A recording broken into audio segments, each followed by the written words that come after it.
En Nicaragua, una serie de volcanes se extienden alineados por 250 kilómetros paralelos a la costa del Pacífico, desde la península de Cosiguina hasta la isla de Ometepe. En este lapso se presentan unas 20 estructuras sobresalientes, sin contar las lagunas de origen volcánico, conos adventicios y numerosos relictos muy erosionados en el transcurso de 500.000 de años del vulcanismo en la región, aunque nuestra historia testimonia a partir de la conquista española solamente 8. Masaya, Momotombo, Concepción, Telica, Cerro Negro, El Hoyo, San Cristóbal y Cosiguina han presentado de una a más manifestaciones eruptivas. El Istmo de Centroamérica está montado sobre una plancha o placa continental llamada Caribe, cuyo borde hacia el Pacífico es presionada por una placa oceánica llamada Cocos. Al hundirse esta, debajo de la primera se derrite y forma magma incandescente, el cual es expulsado hacia la superficie y sale por los volcanes produciendo una erupción.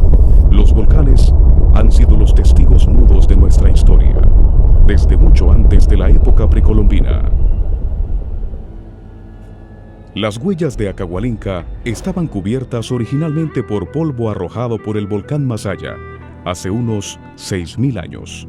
Los primeros emigrantes mexicanos que se asentaron en el Istmo de Rivas en el año 1200 de nuestra era fueron guiados por una profecía que les señalaba emigrar hacia el sur y poblar una tierra junto a un lago con 2 volcanes en medio. Llamaron a esta tierra prometida Nicaragua, que en la lengua náhuatl significa hasta aquí venimos desde el Anahuac, la meseta central de México. También bautizaron como Ometepe los 2 cerros, a la isla lacustre donde se levantan los 2 volcanes pronosticados.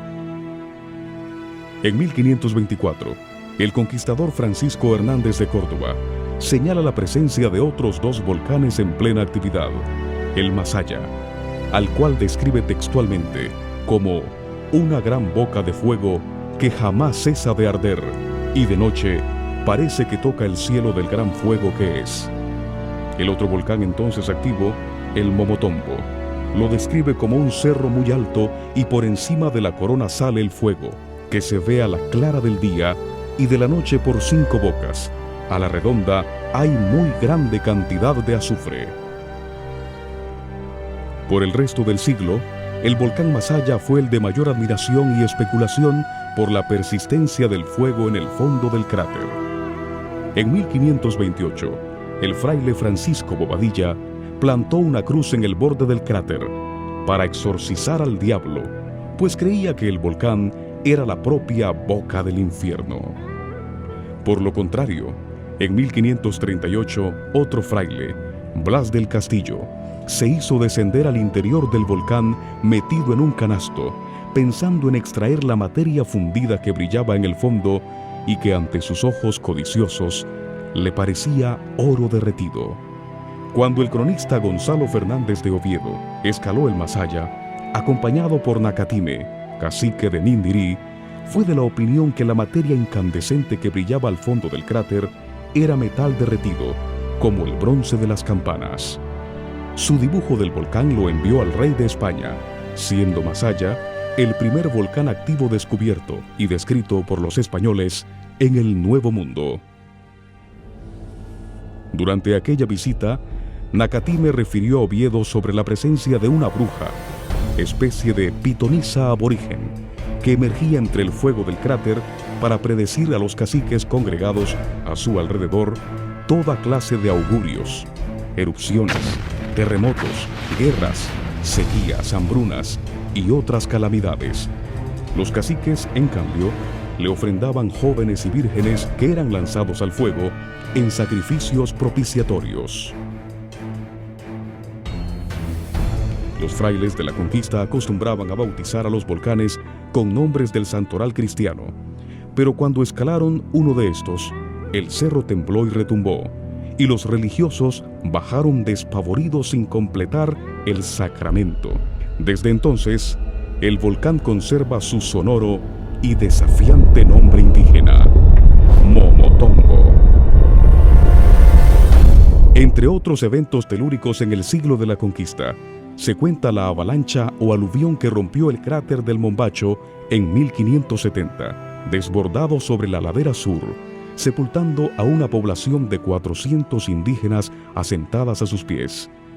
En 1610 ocurrió la destrucción de León Viejo a causa de un terremoto, precedida por una serie de erupciones del vecino Momotombo en los años precedentes, evento considerado por sus pobladores como un castigo divino por el asesinato del obispo Valdivieso, ocurrida 60 años antes. En los siglos siguientes no se encuentran referencias locales, salvo observaciones de viajeros ocasionales como el pirata inglés William Dampier, quien en 1685, guiado por una erupción nocturna del volcán Viejo, hoy San Cristóbal, reconoció la entrada al puerto del Realejo, que le abrió el camino para asaltar la nueva ciudad de León. Otro evento notable sucedió en marzo de 1772, cuando se abrió paso a una ardiente corriente o colada de lava por la ladera norte del volcán Masaya, que se explayó en lo que hoy constituye el llano de piedra quemada. Los asustados vecinos de Nindirí y Masaya, temiendo la destrucción de ambos pueblos, sacaron sendas procesiones de rogativas para aplacar la furia del volcán. Una parte de la ardiente colada se desvió hacia la laguna de Masaya, donde se apagó entre gran humareda. La otra, dejando Nindirí a un lado, continuó por varios kilómetros hasta detenerse en el Portillo, cerca de la actual Sabana Grande. Estas coladas son las más extensas emitidas por un volcán en Centroamérica. De repetirse siguiendo la misma dirección, quedaría destruido el aeropuerto internacional y su vecindad. A finales del siglo XVIII, arribó al puerto del Realejo la Real Flota Española, comandada por Alejandro Malaspina. Dos de sus tripulantes escalaron el volcán San Cristóbal para estudiar las características de este volcán, mientras un tercero escalaba el Telica con igual propósito. Esta fue la primera expedición científica en la historia de Nicaragua. En enero de 1835, se produjo la gran erupción del Cosiguina, que sepultó en tinieblas los pueblos centroamericanos alrededor del Golfo de Fonseca. Entre continuos temblores y horrorosos truenos, se escucharon tan lejos, desde Veracruz hasta Quito. El volcán voló por los aires su antigua cumbre, dejando en cambio un enorme cráter de 2.000 metros de diámetro y 600 metros de profundidad. Esta magma erupción, tipo vesuviana, fue considerada la explosión volcánica más grande ocurrida en el mundo, antes de la gran explosión del Krakatoa, en Indonesia, en 1883. La terrible erupción del Cosiguina fue calificada como el día del juicio final por los pobladores que la sufrieron. Es la más grande explosión ocurrida en época histórica en las Américas, según el volcanólogo norteamericano Howell Williams, quien hizo el primer diagnóstico, o más bien, la autopsia del volcán, 115 años después de ocurrida la célebre erupción.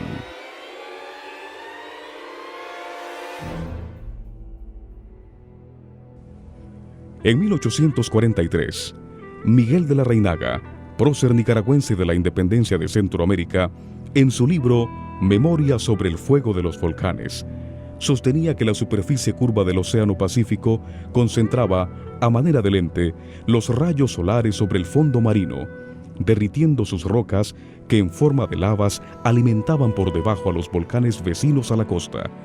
El mecanismo aducido por el sabio era erróneo. Sin embargo, su efecto es hoy reconocido como correcto por los entendidos en el tema. A mediados del siglo pasado, dos diplomáticos y viajeros norteamericanos, John Stephens y Ephraim Squire, exploraron y descubrieron los volcanes del país. En sus respectivos libros y referencias, dieron a conocer Nicaragua en el ámbito mundial. En 1842, Stephens escaló el Masaya y se extasió ante la belleza y grandiosidad del cráter San Fernando, señalando su valor científico, educativo y recreativo. En mi país, escribió el explorador, este volcán sería considerado como una maravilla, como una veranda protectora a su alrededor. y una escalera hasta el fondo, donde poder disfrutar un vaso de limonada. Su sugerencia de proteger esta área natural tuvo que esperar 135 años para que el volcán Masaya fuera oficialmente decretado y desarrollado como el primer parque nacional de Nicaragua en febrero de 1979. Por su parte, Ephraim Squire fue admirador y explorador de los volcanes durante su estadía oficial como encargado de negocios del gobierno de los Estados Unidos. La naturaleza lo recompensó como el primer testigo mundial del nacimiento de un nuevo volcán en el año 1850, el actual Cerro Negro. Tanto la portentosa erupción del Cosiguina como las descripciones y dibujos de Stephens y Squire abrieron las puertas de Nicaragua a la ciencia. En el resto del siglo antepasado, varios exploradores, viajeros y científicos procedentes de diversas naciones se ocuparon de visitar, estudiar, dibujar y describir los volcanes del país.